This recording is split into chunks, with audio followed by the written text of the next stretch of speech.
All right, y'all. Doma Sports Talk Worldwide. All right, it wouldn't be a sports channel if I didn't address the Kevin Durant trade. Now, I'm late to the party, but y'all know I'm just starting doing this anyways. You know what I'm saying? Not talking about sport, but uploading. So, it's going to be a little bit late. I'm gonna give my prediction and everything in my opinion. I'm pretty sure you've heard all of the basketball pundits and all of the people that are affiliated with the NBA or basketball. You've heard all the opinions and everything. You've watched a few games. You have your own opinion as well. And here's mine.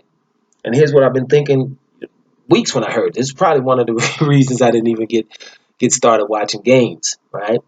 Uh, I hate the trade. Let me just be real.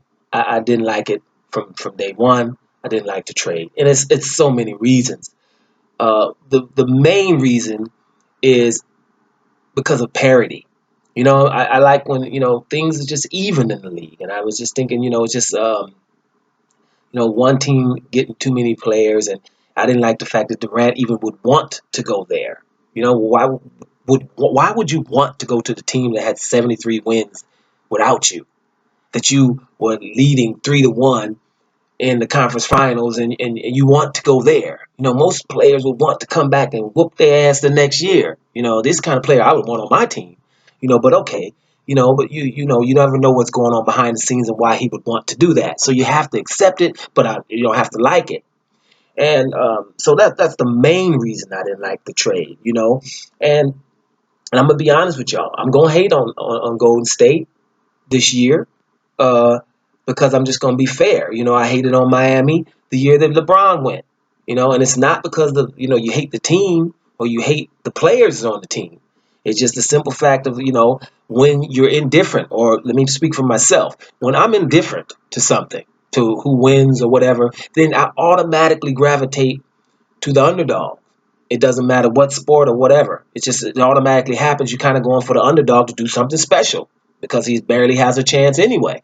And this will be no different. And it's going to be hard to hate on Golden State because I like me some Draymond Green and I like me some Steph Curry. It's hard to hate on them boys. You know what I'm saying? So I'm going to be doing like I do, if I'm watching some football or soccer. You know, I'm gonna go for my boy. I'm gonna hope that Steph Curry continues to excel, but I'm not hoping that they do well. Not this year, right? And I think that what happens in cases like this, the owners get together, and the way they talk and the way a lot of even pundits I hear, talk, when a person like Kevin Durant, a player like Kevin Durant, when he's on the market, hey, you're gonna have to deal with that. You're gonna have to at least look into that. But I disagree in this case. You know, you play in a team sport, do not ever, and I mean ever, underestimate chemistry.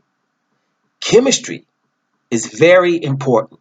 You know what I'm saying? And in that case, I don't think he fits to Golden State. Now, Durant fits pretty much anywhere in terms of what he can do. We're talking Kevin Durant here. We're talking Kevin Durant. A lot of people say he's in the top 2 or top 3 in the league, but I'm going to definitely go with top 5. There's other things that I like about players. It's not just how you can score, but he's definitely top 5, and I'm being blasphemous probably to most people. But I don't put him in front of Russell Westbrook, for example. I don't put him in front of LeBron at all. And I don't put him in front of Steph Curry. So that's 4 right there. He's on 4th place right there. But he is definitely super, super elite. Elite is not even doing him justice. He's above elite, right? So I'm going to give him that. But I think that they just ignored chemistry. If there were 2 teams that did not need Kevin Durant, one would be Golden State. One, by far. And then I would have still hated if he went to LeBron's team, to Cleveland, because you don't want to go with LeBron, because then, you want to beat LeBron is what I would want you to do. Any other team, I would have no issue with this. I would still be wondering, well, why would you want to leave Oklahoma City? You got everything there. But, you never know what's going behind the scenes. So, okay, I'm going to accept that. But let me just tell you, I'm going to predict. Well, I'll wait on the prediction till I'm finished. But I'm just going to tell you what I think Golden State is not thinking about. You're going to get rid of Andrew Bogut, excuse me, and Festus Ezeli. Both of these guys, both of your rim protectors, one older, one younger. Bogut is an absolute super rim protector, and he passes the ball well, and he's obviously a team player because Bogut was a 2010 guy or 2012 guy in Milwaukee, and now all of a sudden he just passes the ball. Matter of fact, he's one of the players now that I don't like in terms of they're not even looking to score. DeAndre Jordan's another one. Some of these guys don't even look at the basket anymore. That's ridiculous. It's easy to defend, but okay, that's how they roll. They still are effective. Bogut could even score the basketball. I mean, you can bring the ball up and go down to him and move the hell out the way, and Bogut can create his own thing because he can use both hands, right? But he doesn't even think about that at that team. So that means he's willing to be a team player and a role player.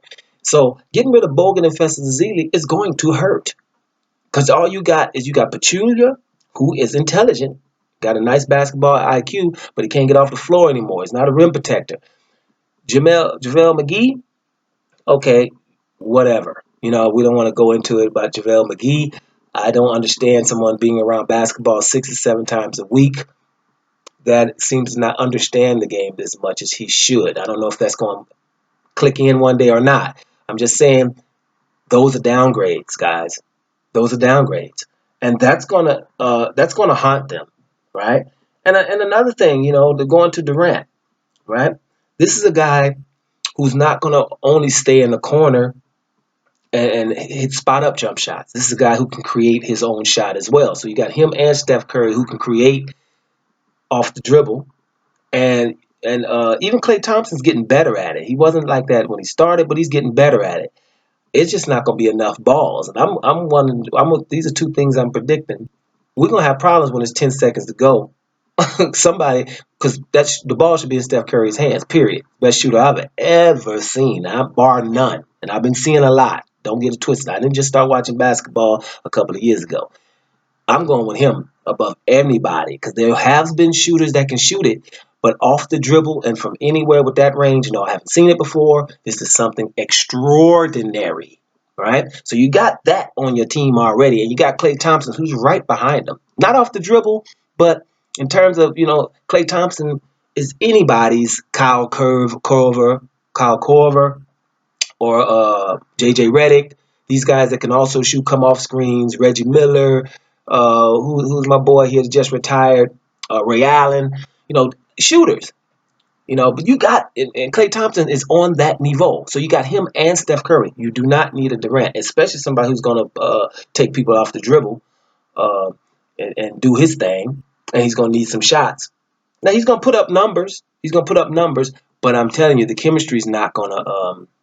It's not gonna function, right? I don't think so. I could be wrong, but I think they're gonna have chemistry problems. I am predicting that Klay Thompson is gonna get the ass during the course of the season. Watch what happens. I just believe he's gonna get the ass. It's just not enough balls. He's got to get his shots up, and there's gonna probably be somebody that's probably telling him to take less shots. And why would you when you shoot on his niveau? And with the quick release that he has, why would you give up your shots? There's going to be something going down. And let's not forget Draymond Green, right? Draymond Green, you know, they were able, he made David Lee expendable.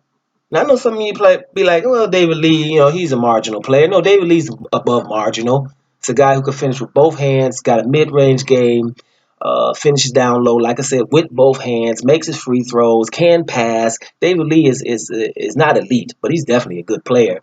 And Draymond Green comes in 2 or 3 inches shorter than him and is so special that he becomes expendable.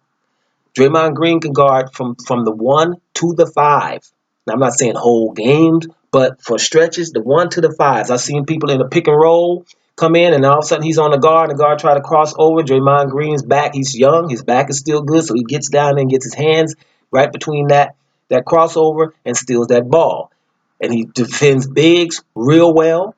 He's leading the break. He sees the floor, right? But Draymond Green got the ass when somebody's saying something to him about taking shots.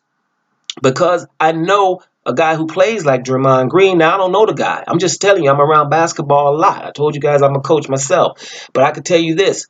I would know as being a player, if you're taking a few shots on a team like that, Draymond Green doesn't take contested shots.